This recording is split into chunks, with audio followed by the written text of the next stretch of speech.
Dans les rues animées d'Abidjan, Mawa, une jeune femme de 23 ans, tenait une petite échoppe en bois au bord d'une route poussiéreuse. Sous un grand arbre, son stand, fait de planches usées et de tôles ondulées, attirait les passants affamés. Mawa vendait du riz, des haricots et de la bouillie d'igname, cuisinée dès l'aube. Ses sandales étaient usées, sa robe rapiécée, mais son sourire illuminait son visage fatigué. Elle saluait chaque client avec chaleur, « Bonjour, soyez les bienvenus ». Mawa vivait dans la précarité. Orpheline depuis son enfance, elle habitait une petite pièce sans eau ni électricité, près de son échoppe. Ses rêves étaient simples, survivre, et peut-être, un jour, prospérer. Malgré sa situation, elle donnait souvent à manger à ceux qui ne pouvaient payer. Un jour, alors qu'elle essuyait son banc, son amie Maman Titi, une vendeuse de légumes, lui demanda « Mawa, pourquoi souris-tu toujours alors que tu galères comme nous ?» Avec un léger rire, Mawa répondit « Pleurer ne remplira pas ma marmite ». Cette réponse, empreinte de résilience, toucha Maman Titi, qui s'éloigna en riant. Mais les mots restèrent gravés dans le cœur de Mawa. Elle n'avait presque rien, mais elle partageait son peu avec générosité. Ce qu'elle ignorait, c'était que sa vie allait bientôt basculer. Chaque après-midi, un homme en fauteuil roulant apparaissait au coin de la rue. Les passants l'appelaient « Vieux yaourt », se moquant de ses bandages sales, de son short déchiré et de son visage poussiéreux. Ses yeux fatigués semblaient porter le poids du monde. Certains disaient qu'il sentait mauvais, d'autres qu'il était fou. Mawa, elle, ne détournait jamais le regard. Elle l'appelait affectueusement « Vieux yaourt » et lui offrait toujours une assiette chaude. Un après-midi, alors que le soleil brûlait, il arriva, poussant son fauteuil grinçant. « Vous êtes revenu, vieux yaourt » dit-elle doucement.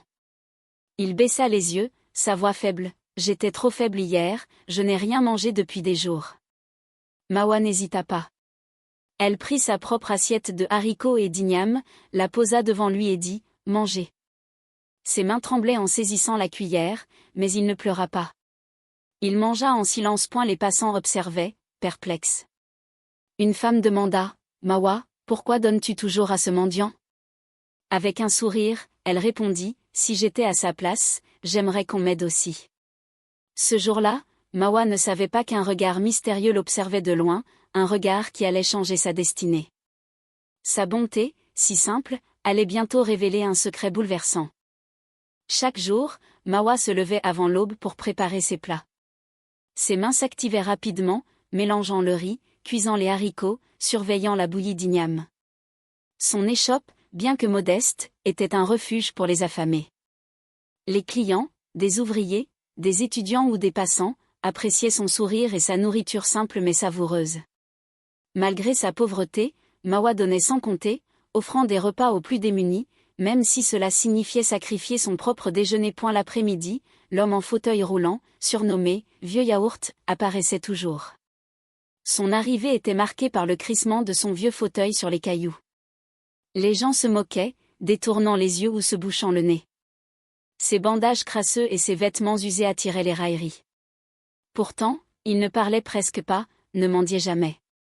Il s'asseyait simplement près de l'échoppe, la tête baissée, ses mains reposant sur ses jambes.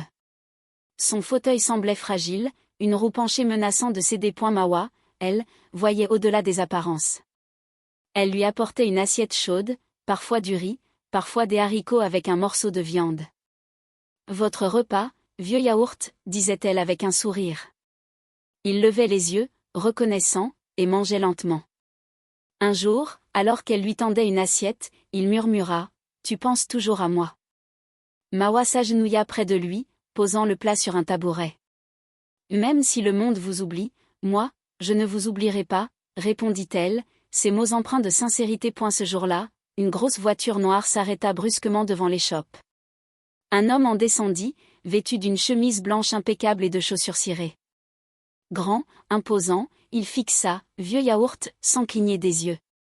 Mawa, surprise, s'essuya les mains sur son tablier et lança « Bonjour, monsieur ». L'homme commanda une assiette de riz sauce graine, mais son regard restait rivé sur le vieil homme. Il prit son plat, jeta un dernier coup d'œil incertain, puis remonta dans sa voiture et partit sans un mot. Mawa sentit une étrange tension. Le vieux yaourt avait cessé de mâcher, comme figé. Elle ne dit rien, mais une question la hantait, qui était cet homme dans la voiture? Que savait-il? Le lendemain, elle balaya son échoppe comme d'habitude, mais son regard scrutait la rue. Les heures passèrent, et Vieux Yaourt ne vint pas. Son absence troubla Mawa. Elle demanda à maman Titi, au vendeur d'eau, au chauffeur de taxi. Personne ne l'avait vu. Son cœur se serra. Quelque chose n'allait pas. Où était-il? Cette absence marquait le début d'un mystère qui allait bouleverser sa vie. Les jours suivants, Mawa continua sa routine, mais son cœur était lourd.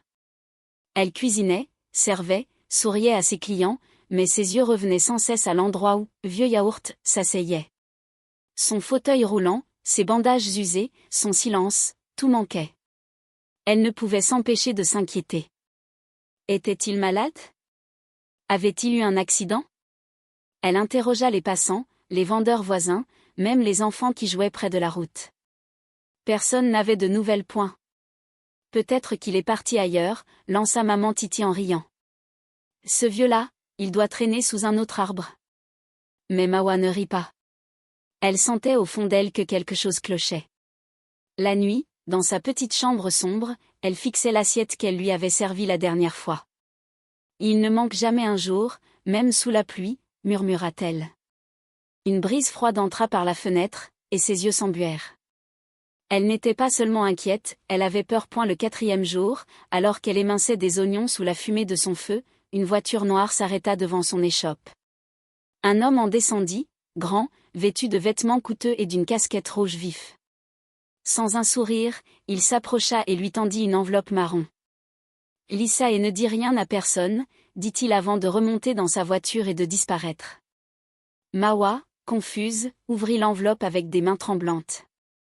À l'intérieur, une feuille blanche portait quelques mots, « Rendez-vous à l'hôtel Ivoire à 15 heures. » Ne dis à personne. De la part d'un ami. Son cœur s'emballa. L'hôtel Ivoire? Elle n'avait jamais mis les pieds dans un endroit aussi luxueux. Qui était cet ami? Était-ce lié à Vieux Yaourt? Elle regarda la rue déserte, serra l'enveloppe contre sa poitrine et murmura, « Seigneur, guide-moi. » À 15 heures, elle ferma son échoppe, prit une grande inspiration et monta dans un taxi. « Hôtel Ivoire, » dit-elle, la voix tremblante. Pendant le trajet, elle tenait l'enveloppe si fort que ses doigts blanchissaient. Les rues d'Abidjan défilaient, mais son esprit était ailleurs. Arrivée devant l'hôtel, elle fut éblouie par ses grandes vitres et ses murs immaculés. 2 agents de sécurité l'accueillirent. Elle montra la lettre, mal à l'aise. « Quelqu'un vous attend », dit l'un d'eux avec un sourire. Un homme en costume noir la guida dans un long couloir jusqu'à une grande porte. « Entrez, vous êtes en sécurité », dit-il. Mawa poussa la porte, le cœur battant. Ce qu'elle vit la laissa sans voix. Un homme en fauteuil roulant, propre, élégant, la regardait avec un sourire. Était-ce vraiment Vieux Yaourt? Un secret allait bientôt se dévoiler. Mawa resta figée devant la porte, les yeux écarquillés. L'homme dans le fauteuil roulant n'avait rien du mendiant qu'elle connaissait. Ses cheveux étaient soigneusement coiffés, sa chemise blanche ornée de boutons dorés, une montre brillait à son poignet. Le fauteuil, loin d'être usé, était moderne et impeccable. Pourtant, c'était bien lui. « Vieux Yaourt », murmura-t-elle, la voix tremblante. Il sourit doucement. « Entre, Mawa. » Elle avança, ses jambes faibles, et s'assit face à lui. « C'est vraiment vous ?» demanda-t-elle, incrédule. Il hocha la tête. « Mon vrai nom n'est pas Vieux Yaourt. Je m'appelle Monsieur Dago. » Mawa cligna des yeux, confuse. « Monsieur Dago ?» Il acquiesça. « Je suis milliardaire. J'ai construit des entreprises, des écoles, des hôpitaux. » Mawa posa ses mains sur ses genoux, abasourdie. « Mais, pourquoi faire semblant d'être pauvre ?» Les yeux de Monsieur Dago devinrent sérieux. « Je voulais voir le vrai cœur des gens. Trop de gens aident seulement pour être vus. Je cherchais quelqu'un qui agit par pure bonté, sans rien attendre en retour. » Il la regarda avec tendresse. « Toi, Mawa, tu m'as nourri avec ton peu, sans jamais te moquer, sans jamais me rejeter. C'est pour ça que tu es ici. » Mawa sentit ses yeux s'humidifier. Je ne savais pas qui vous étiez. Je voulais juste aider. Monsieur Dago sourit. C'est exactement pourquoi je t'ai choisi. Chaque année, je sélectionne une personne au cœur pur pour l'aider à changer sa vie. Soudain, il posa ses mains sur les accoudoirs de son fauteuil, à la stupéfaction de Mawa, se leva. Vous pouvez marcher, s'exclama-t-elle, la bouche ouverte. Oui, je peux marcher, répondit-il calmement. Mais pourquoi rester dans un fauteuil, demanda-t-elle, bouleversée. Il la fixa droit dans les yeux. Je voulais savoir qui me traiterait comme un être humain, même en me croyant brisé. Tu as vu en moi plus qu'un mendiant, Mawa. Une larme coula sur sa joue. Je ne vous ai pas aidé pour une récompense, murmura-t-elle. Je sais, répondit-il. C'est ce qui fait de toi quelqu'un d'exceptionnel. Il s'approcha d'elle, toujours debout. Suis-moi, Mawa. J'ai quelque chose à te montrer. Surprise, elle balbutia, quelque chose? Il hocha la tête. Une récompense pour ta bonté. Mawa se leva, encore sous le choc. Monsieur Dago ouvrit la porte, et 2 hommes en costume noir les attendaient. Ils sortirent de l'hôtel, et Mawa aperçut 5 SUV noirs alignés, brillants comme des miroirs. Monte, dit-il avec un sourire. Le cœur battant, elle grimpa dans la voiture. Où l'emmenait-il? Quel était ce mystérieux cadeau? Une nouvelle page de sa vie allait s'ouvrir. Les SUV noirs avançaient lentement à travers les rues d'Abidjan. Mawa, assise à côté de Monsieur Dago, regardait par la vitre. Les boutiques, les passants, les bus défilaient, mais son esprit était ailleurs. Son cœur battait fort, partagé entre l'excitation et l'incertitude. Où allait-il? Que voulait-il lui montrer? Monsieur Dago, silencieux, semblait calme, un léger sourire aux lèvres. Elle serrait toujours l'enveloppe marron, comme un ancrage dans ce moment irréel. Après une vingtaine de minutes, les voitures s'engagèrent dans une rue calme, bordée de bâtiments modernes aux murs de verre. Tout semblait neuf, propre, loin du chaos de sa petite échoppe. Les SUV s'arrêtèrent devant un grand bâtiment élégant. Mawa descendit, suivant Monsieur Dago. Ses yeux s'écarquillèrent. Devant elle se dressait un restaurant somptueux, avec des vitres immenses, des murs blancs comme du marbre et des poignées dorées. Des fleurs ornaient l'entrée, et une enseigne brillait, chez Mawa le royaume des bons plats. Elle recula, abasourdie. C'est réel, murmura-t-elle. Monsieur Dago hocha la tête. C'est à toi. Il sortit un trousseau de clés et le lui tendit. Va voir à l'intérieur. Les mains tremblantes, Mawa ouvrit la porte. L'intérieur était un rêve, sol brillant, chaises moelleuses, table en verre et or, lumière scintillante comme des étoiles.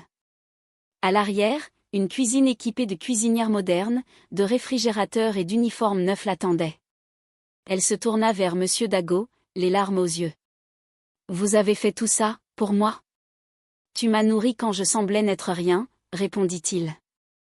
Avec ton peu, tu m'as donné tout ce que tu avais. Maintenant, c'est à moi de t'offrir un lieu où des rois viendront manger. Tu ne souffriras plus jamais.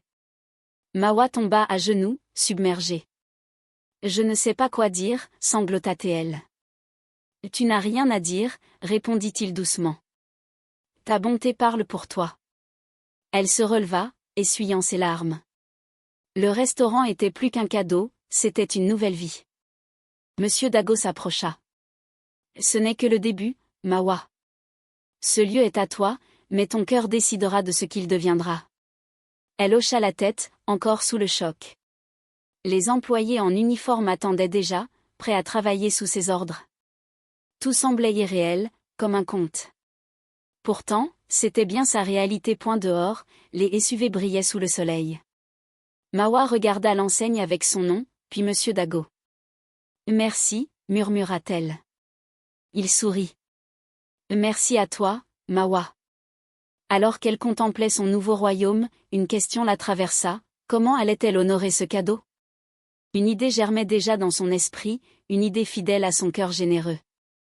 Mawa devint la patronne du restaurant, chez Mawa. Fini l'échoppe en bois sous l'arbre. Son nouvel établissement était un joyau d'Abidjan, attirant les riches et les puissants. Les sols brillaient, les murs scintillaient sous des lumières élégantes, et une musique douce emplissait l'air. Les clients entraient, apaisés par l'ambiance, servis par des employés en uniformes impeccables. Des cuisiniers professionnels, en toque blanche, préparaient des plats raffinés. Mawa, elle, ne cuisinait plus. Depuis son bureau à l'étage, où son nom ornait la porte, elle supervisait tout point et sa photo trônait au mur, et les employés la respectaient profondément. Pourtant, malgré la richesse et la renommée, Mawa restait humble. Elle n'oubliait pas ses débuts, ses sandales usées, sa petite pièce sombre. Surtout, elle n'oubliait pas, Vieux Yaourt, ou plutôt Monsieur Dago, et la leçon qu'il lui avait apprise, la bonté transforme des vies. Cette conviction guidait chacun de ses pas. Un matin, son responsable entra dans son bureau. « Madame, le camion de nourriture est prêt », annonça-t-il. Mawa se leva. Allons-y, devant le restaurant, une camionnette blanche attendait, ornée des mots « Mawa Food Love nourrir les affamés ». Mawa avait créé une œuvre caritative. Chaque semaine, ces camions sillonnaient Abidjan, distribuant des repas gratuits aux pauvres. Sous les ponts, près des marchés, aux arrêts de bus, des enfants, des vieillards, des démunis faisaient la queue, souriant. Mawa s'approchait d'eux, tendant des plats chauds. « Mangez bien, vous n'êtes pas oubliés, disait-elle. Un employé, curieux, lui demanda « Madame, pourquoi faites-vous tout ça ? Vous avez déjà tant. » Mawa posa une main sur sa poitrine. « La bonté m'a menée ici. Je dois la redistribuer. » L'employé hocha la tête, ému, tandis que les gens mangeaient, leurs visages illuminés par la gratitude. Sous le soleil doux, Mawa regardait la foule. Elle leva les yeux au ciel et murmura « Merci, Monsieur Dago, de m'avoir vu. » Puis elle remonta dans la camionnette, prête à nourrir une autre rue. Sa vie avait changé, mais son cœur restait le même. Elle savait que chaque repas offert était une graine plantée, un écho de la générosité qui l'avait sauvé. Le restaurant prospérait, mais pour Mawa, le vrai succès était ailleurs. Elle voyait dans les yeux des affamés la même lueur qu'elle avait vue dans ceux de Vieux Yaourt. Chaque sourire, chaque « merci » renforçait sa mission. Elle ne donnait pas pour être vue, mais parce qu'elle croyait en la puissance d'un geste simple. Alors que la camionnette s'éloignait, Mawa sentit une paix profonde. Elle avait reçu un cadeau immense, mais elle savait que le partager était sa plus grande récompense. Une nouvelle aventure l'attendait, guidée par son cœur inchangé. Le restaurant de Mawa devint une institution à Abidjan. Les clients affluaient, attirés par la qualité des plats et l'atmosphère chaleureuse. Les murs de marbre, les chaises moelleuses et les lumières scintillantes créaient une expérience unique. Pourtant, Mawa ne se laissait pas emporter par la gloire. Elle passait ses journées entre son bureau et les rues, où ses camionnettes distribuaient des repas aux plus démunis. Chaque sourire qu'elle recevait renforçait sa conviction, la bonté est une force qui transforme. Un jour, alors qu'elle servait des repas sous un pont, une vieille femme s'approcha. Ses vêtements étaient usés, ses mains tremblantes. « Merci, ma fille, dit-elle, les yeux humides. Mawa lui tendit une assiette chaude. « Mangez bien, tata. » La femme la regarda longuement. « Tu es différente. Tu donnes sans regarder qui on est. » Mawa sourit. « J'ai appris ça de quelqu'un. » Elle pensa à Monsieur Dago, à son fauteuil roulant, à son secret. Cette rencontre rappela à Mawa pourquoi elle continuait. Elle avait été comme cette femme, luttant pour survivre, mais elle avait choisi de donner malgré tout.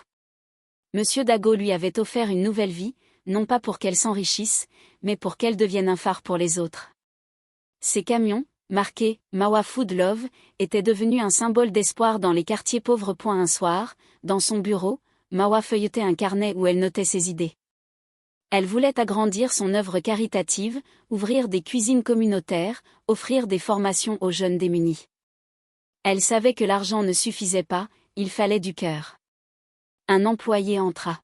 « Madame, un client veut vous voir. Il dit qu'il vous connaît. » Intriguée, Mawa descendit. Dans le restaurant, un homme l'attendait, vêtu simplement. « Mawa, dit-il. » Elle reconnut sa voix avant son visage. C'était un ancien client de son échoppe, un ouvrier qui venait souvent. « Je voulais te dire merci. Tu m'as donné à manger quand je n'avais rien. Aujourd'hui, j'ai un travail grâce à toi. Mawa, émue, secoua la tête. Ce n'est pas moi. C'est la bonté qui nous lie tous. Cette nuit-là, seule dans son bureau, Mawa regarda la ville par la fenêtre. Les lumières d'Abidjan scintillaient, mais elle voyait au-delà, les visages des affamés, les rires des enfants recevant un repas. Elle pensa à Monsieur Dago, à son test déguisé. Il avait vu en elle ce qu'elle ignorait, un cœur capable de changer des vies. Elle murmura, « Je continuerai, pour vous, pour eux. » Sa mission était claire, transformer sa récompense en un mouvement d'amour. Chaque pas qu'elle faisait désormais était une promesse de redonner, encore et toujours, comme elle l'avait fait autrefois sous un arbre poussiéreux. Le succès de « Chez Mawa » ne cessait de croître. Le restaurant était devenu une destination incontournable, attirant des hommes d'affaires, des familles aisées et même des touristes. Les plats, mêlant saveurs traditionnelles et touches modernes, étaient célébrés. Mais pour Mawa, la vraie richesse résidait ailleurs. Ses camionnettes, Mawa Food Love, parcouraient désormais plusieurs villes, distribuant des milliers de repas chaque mois. Les pauvres, les orphelins, les oubliés retrouvaient espoir grâce à elle. Un matin, Mawa reçut une lettre. L'enveloppe, simple mais élégante, portait une écriture familière. Elle l'ouvrit, le cœur battant. C'était Monsieur Dago. « Cher Mawa, je suis fière de toi. Tu as transformé mon cadeau en un mouvement qui change des vies. Continue. » Une larme coula sur sa joue. Elle n'avait plus revu Monsieur Dago depuis ce jour à l'hôtel Ivoire, mais il restait son guide invisible. Motivé, Mawa lança un nouveau projet, des ateliers pour apprendre aux jeunes à cuisiner et gérer une entreprise. Elle recrutait dans les quartiers pauvres, offrant une chance à ceux que la société ignorait. Un jeune garçon, Kofi, se démarqua. Orphelin comme elle autrefois, il apprenait vite. « Madame Mawa, je veux être comme vous, dit-il un jour. Elle sourit. « Sois meilleure que moi.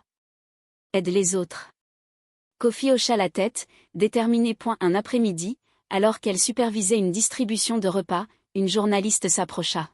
« Madame Mawa, votre histoire inspire le pays. Comment une vendeuse de rue est-elle devenue une bienfaitrice ?» Mawa réfléchit. « Ce n'est pas moi. C'est une chaîne, quelqu'un m'a aidé, alors j'aide à mon tour. La bonté ne s'arrête jamais. » L'article, publié le lendemain, fit d'elle une héroïne nationale. Mais Mawa restait humble, fidèle à ses racines. Chaque soir, elle s'asseyait dans son bureau, contemplant une photo de son ancienne échoppe. Elle n'oubliait pas les jours de galère, les sandales usées, les nuits sans lumière.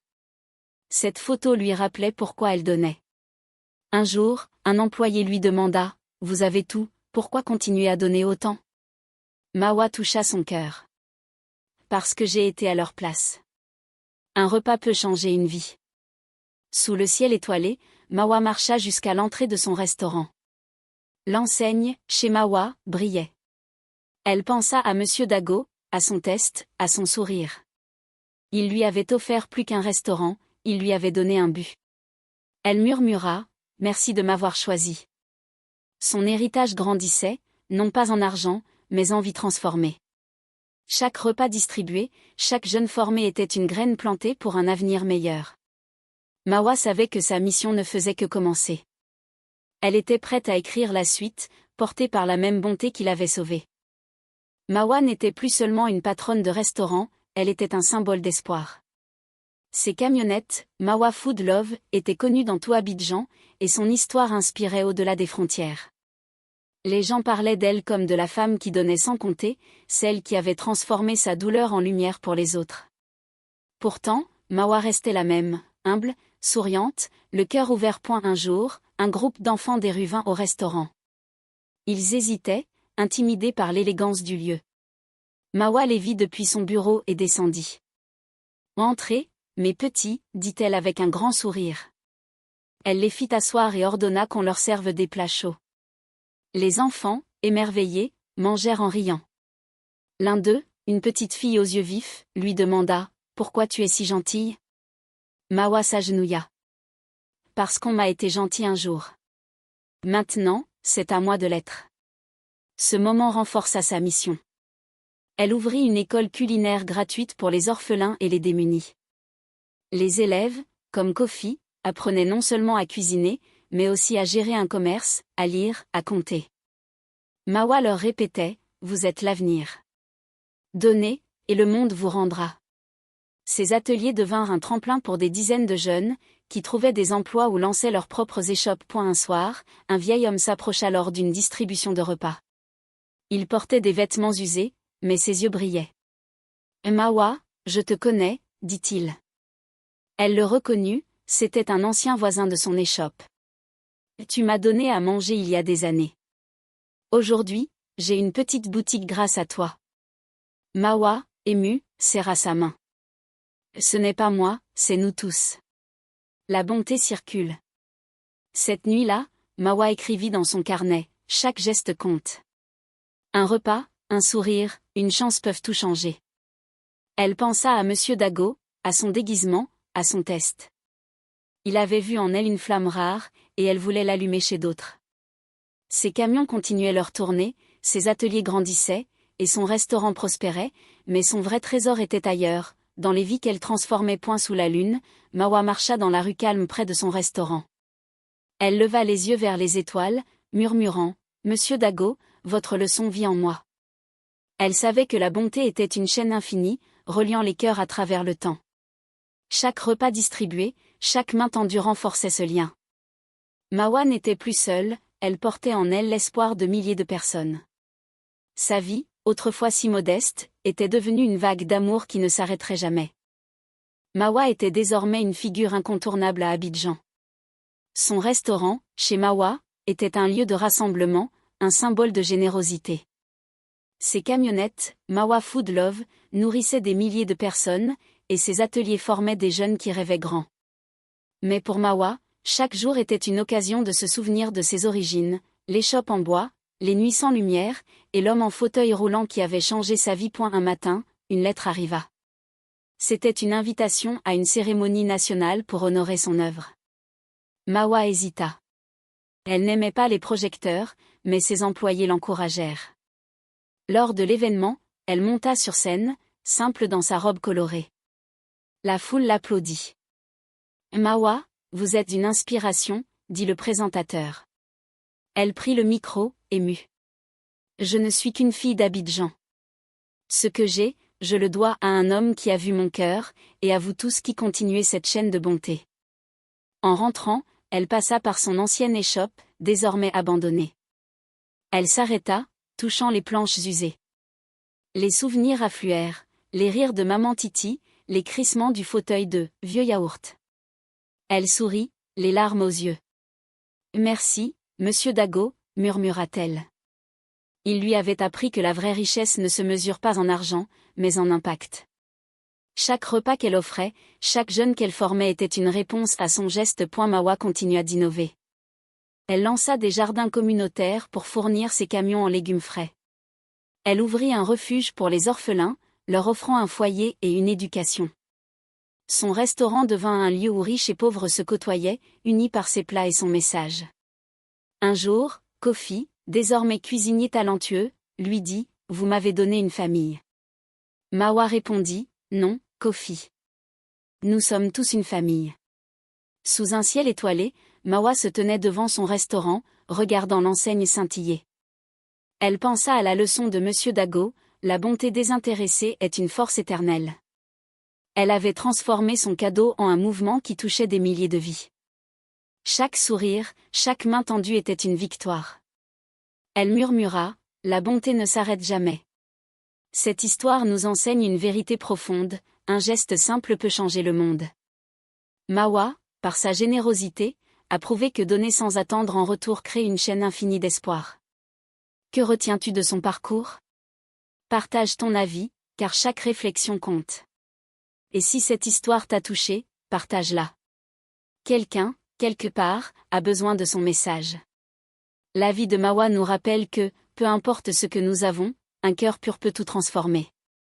Merci d'avoir lu.